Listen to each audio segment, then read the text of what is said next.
March 28th. I'm not sure how I can stand to live in the same house as my mom for another year and a half without either A, committing matricide, or B, my head exploding. Nothing I do is right. I can't wait to go to college. Too bad I have to jump over so many insane hurdles in the next few months in order to get there. No pressure, right? Speaking of pressure, it's 58 days till prom, but who's counting? And I still don't have a date.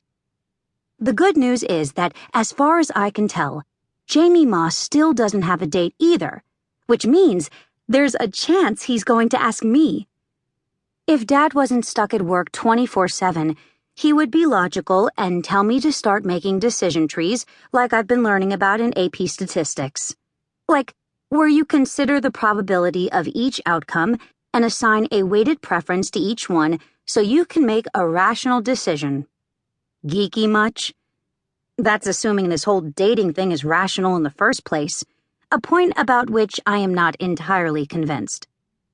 But working on the assumption that it is, let's say there's only a 15% probability that Jamie would ask me first, and an 85% probability that an other would.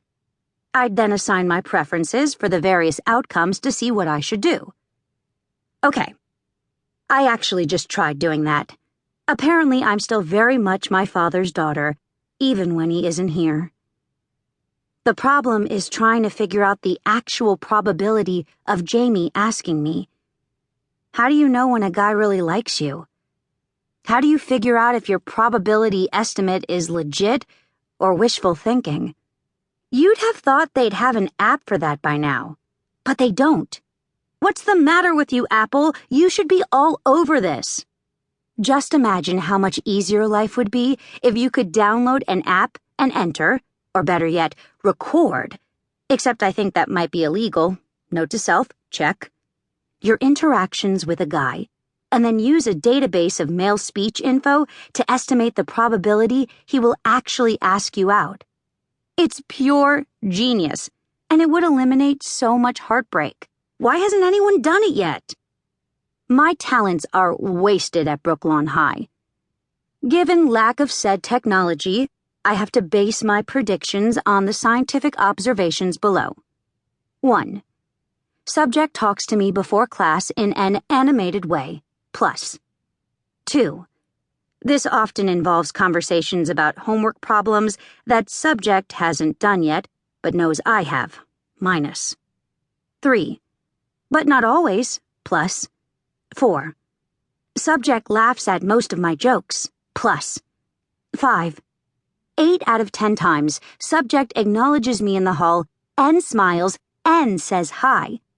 The other 20% of times, I'm pretty sure it's because he didn't see me, plus. 6. Subject also seen talking to Geneva Grady in animated way, minus. 7. Geneva Grady is an airhead who almost got laughed out of social studies in 5th grade because she thought the South won the Civil War, which according to her took place in 1965. I mean, seriously, plus. 8. But Gigi is really pretty, minus. 9. Like, probably is going to be nominated for prom queen pretty, minus. 10. But subject asks me for my homework, not Gigi, so he clearly thinks I have superior brain power, which has to count for something, right? Plus. Also, Jamie told Gigi to get lost today so he could talk to me, even if it was so he could ask me for my homework. And he told me I should come to the next home game. I still don't get why my school spirit depends on attending an athletic event. But if it will improve my prom probability, then maybe it's worth sacrificing a Lighthouse Book Club meeting. So based on the above data, the original decision tree looked like this. Prom decision tree. Who will ask me to the prom first? Jamie Moss. Probability of ask, 15%. Preference for ask, 80%. 0.15 times 0.80 equals 0.12. Who will ask me to the prom first? An other?